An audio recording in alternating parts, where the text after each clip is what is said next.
Okay, let's have a look and see what's on the calendar today. 23rd of December. Come on. Okay, we have... Oh, the Cromwell. Or the Bromwell. Right, 3,350 gold.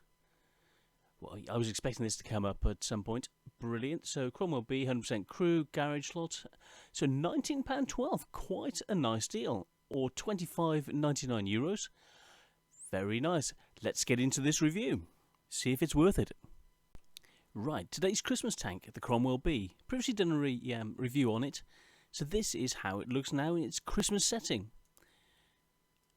Is it worth it? Well, let's go and have a look at that original review, and then see afterwards if it's changed in any way. Let's compare it to the standard Cromwell. So this is the standard Cromwell, which I'm sure you're all aware of and you know what it looks like. Let's have a look at the Cromwell B. Now, immediately you saw how much smaller this is. It looks about 5% smaller than the standard Cromwell. Let's look back and see what you think. See, it's a smaller model on the B, so it's less difficult to hit. So no, okay. Let's now. Why is it actually the same weight? Well, let's look at the model itself. Let's look at the armour profile. From the front, there are no spaced armour here at the front. 76mm, 64. This area, just the same. 57mm, 25mm equivalent, 37. And the sides, good spaced armour, which is the equivalent at this angle of about 130mm and going up. These side areas are auto bounce zones, and that's with a 105mm gun. Okay, let's look at, right, you're looking minimum of about 70 mil, 70 mil going up. Slight weak area there. Let's look at the standard Cromwell. It's only about 110, whereas it's about 130. Going up. Similar on the sides. 100 mil going down to about 70. This area, yep, still weak. So this is a vulnerable area on the Cromwell, but it moves so fast you may not be able to target it. And the spaced armour here, you're looking 76mm, the same as the rest of the turrets. It's still the same armour value, but it's a slightly bigger target on the standard Cromwell. This area is 60, whereas on the B model, it's actually 64, and there are no gaps in it.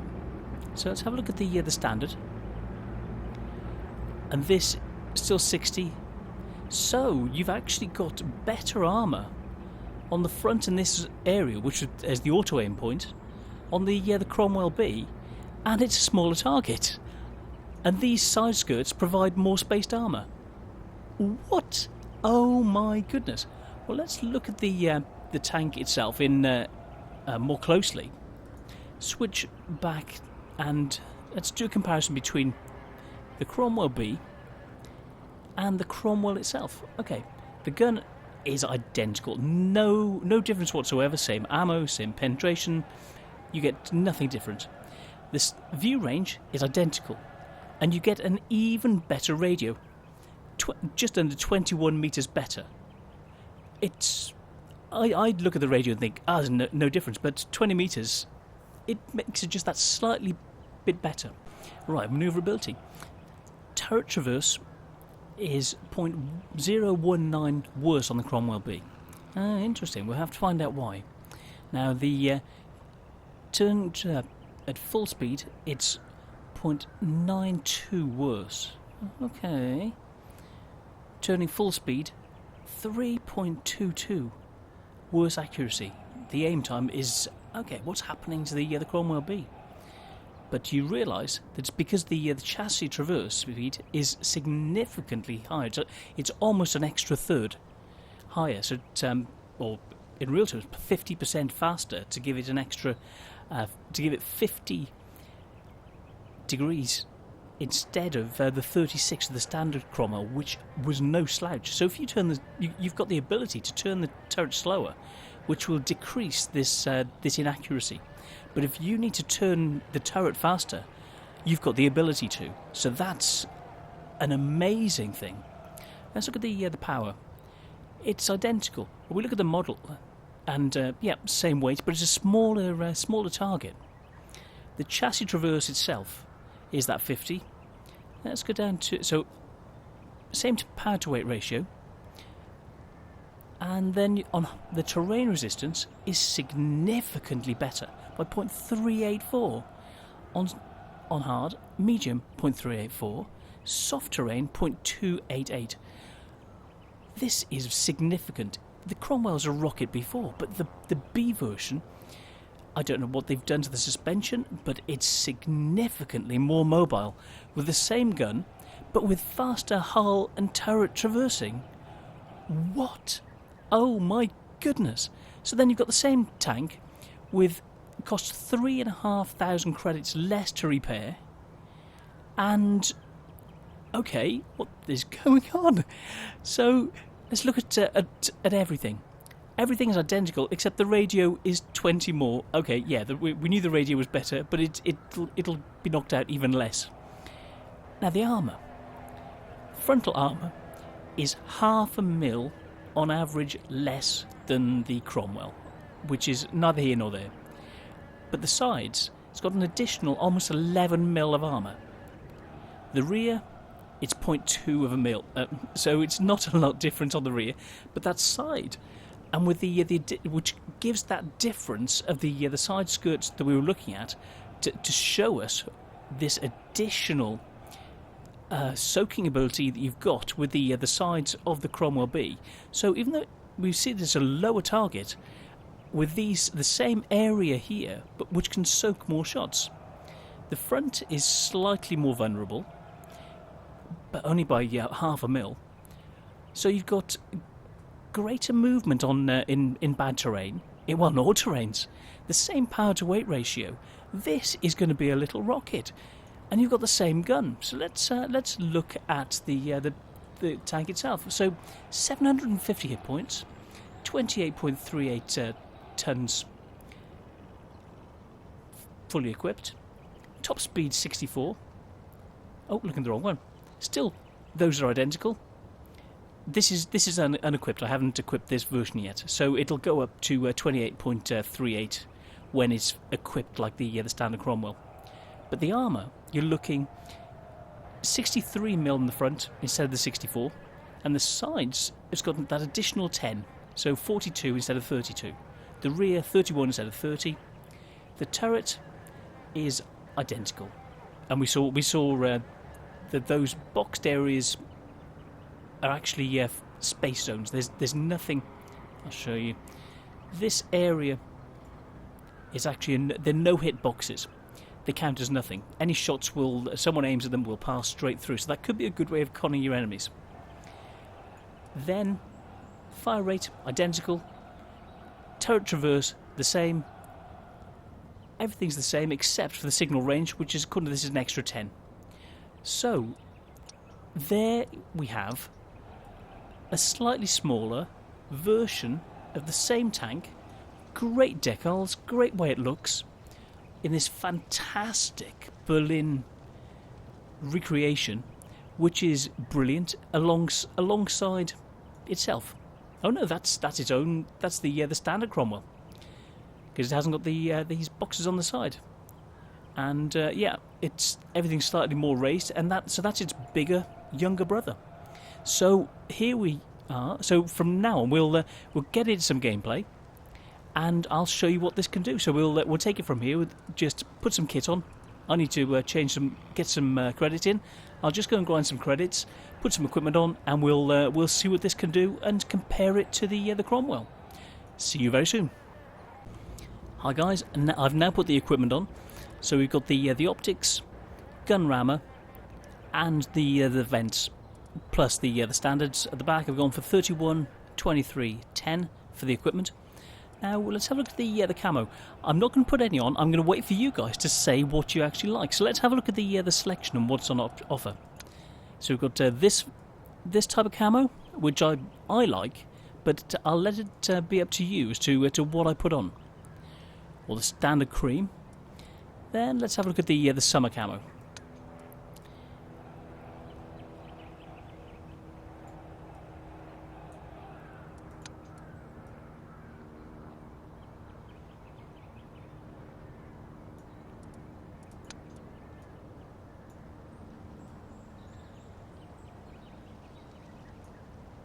It's a very nice model.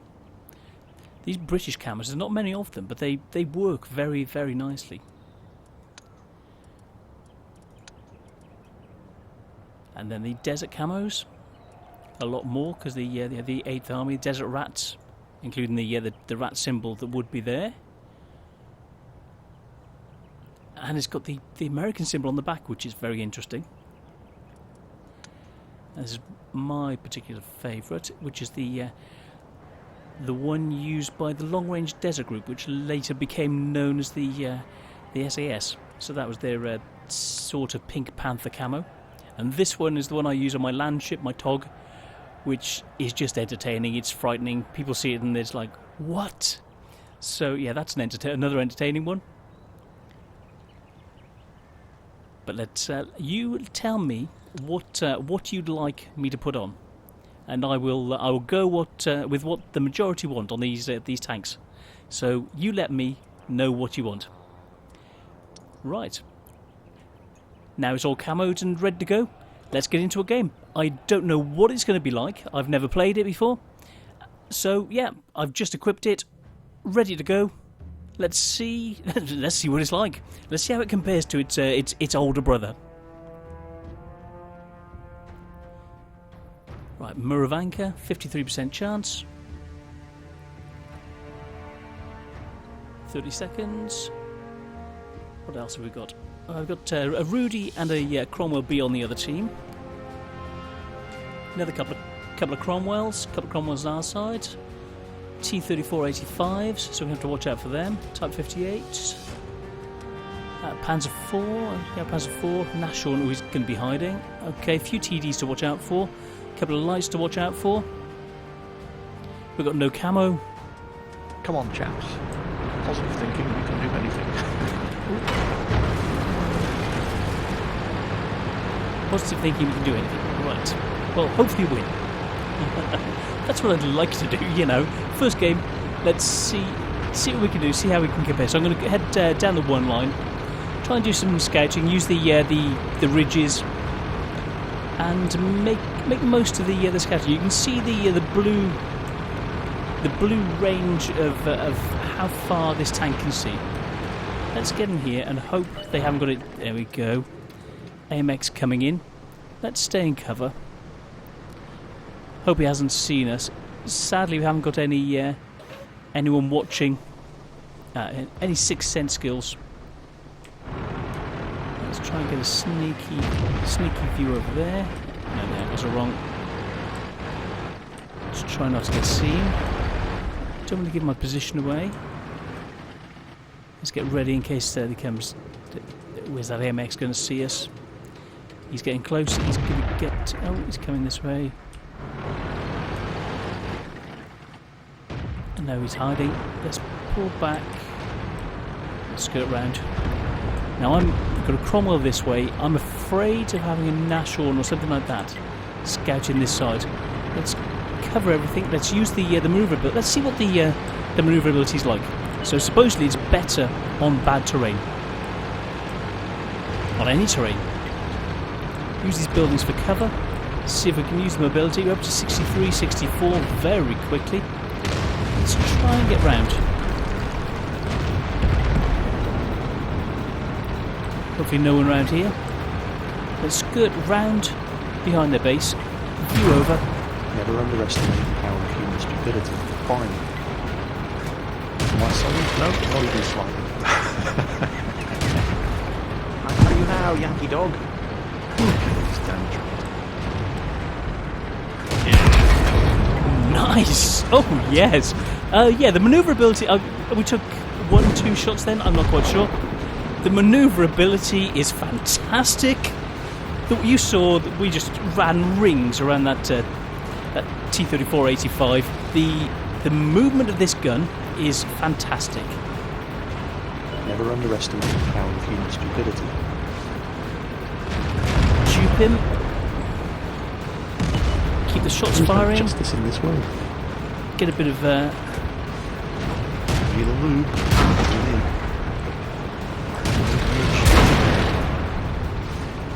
I might call it overkill. Change the angles, keep cycling. Surprised, but Oh, I couldn't. I was trying to get in behind, but I mucked it up. What? But you know, not bad. First attempt, 1100 damage. Let's have a look at someone else in the team. We've just completely wrecked. We've still got 2 Cromwells going. So, yeah, we just completely pushed down that flank, took them to pieces, scouted, and it's 14-4 for 2 almost identical teams. I'm impressed. It felt easy to do 1100 damage. Bang, you know. Very, very nice. I like it. It didn't feel hard work. You just kept moving. Quite an accurate gun. It was noticeable that when you're moving, because it could move the turret so much quicker, that you've actually got slightly less accuracy. So yes, I could tell that then. So if you're moving quickly, well, you can move quickly, which the normal Cromwell can't. But, so you've got that inaccuracy that you've got to try and bear in mind. So let's have a look at these the post-game stats. So spotted 371, did almost 1100 damage, 13 shots fired. Let's see where we came. Second. XP. Oh my goodness, it's a top. On a standard game, no experience, never played it before. 700 experience, 1 kill, 1100 damage. 13 shots, 10 hit, 11 pens, 8 pens. Hit 4 times, they all penned. Yeah, okay. Spotted 3. Yeah. 2 kilometres travelled. It didn't feel hard at all. Very, very mobile tank. Made 25,000 credits. Oh yeah, plus the bow. So 1,000 base, plus the 300 experience. Almost 2,500 experience on your first game. Thank you very, very much. And second class. Well, it's a Cromwell. It's an awesome tank. So the Cromwell B, yeah, it's worth the money. It's lovely. Straight out of the box, this is a lovely, lovely tank. It's at least as good as the standard Cromwell. And I would say, looking at how this is, and with having the crew that you get, which has got 1 skill automatically, you're quids in. You're way ahead of anyone else. If someone's starting in standard Cromwell, you've got the edge on them. This is a lovely, lovely tank. So I hope you like it as much as I do. So yeah, if I didn't have it, I would go and get it. You can see that it's still a very good tank. But for me, I've only played 20 games in it, only won 40% of them. Whereas my normal Cromwell, I've won 59% of the games, damage average of 724, with a Crom B 649. I don't play the Cromwell B as well as I play the Cromwell. So for me, it's not as good a tank as the original, but it can make more credits. It's played by most people as a really good tank, but my experience of it has been that it hasn't been. So is it worth the money? Definitely worth the money. Yes, if you can get it now, and you'll be able to play it like the Cromwell, but with more mobility and a slightly less accurate gun. And I think for me, it's the accuracy of the gun which makes it not quite as good as the original Cromwell for me and my playstyle. But for most people, the playstyle that they use with it works incredibly well. And the Cromwell B is a fantastic tank and well worth the money. So I would say get it now while you can, because you may not see it again for another year. You may not even see it for another couple of years. So grab it now while you can. It's an awesome tank, but it just hasn't worked for me. So I'm the Gaming Bear. This is the Bromwell. See you on the next one. Cheers, guys.